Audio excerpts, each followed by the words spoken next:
Hello there, my name is Ollie from VFS. Today I have for you the 2018 long wheelbase Volkswagen Caddy.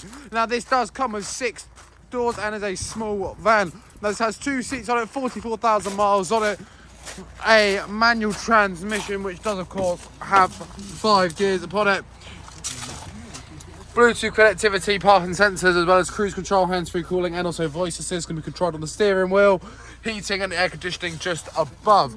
Now I will just show you the load area in the back. As you can see, for a small van it is still rather large in the back of here, what with it being a long wheelbase.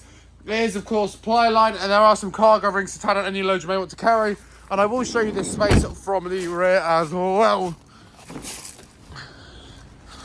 Now, as you can see, there are no dents or scratches within the bulkhead, suggesting that the previous owner of this van did only use it for light loads.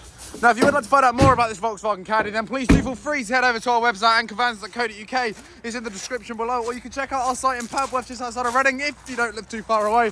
You never know, one day this van could be working for you.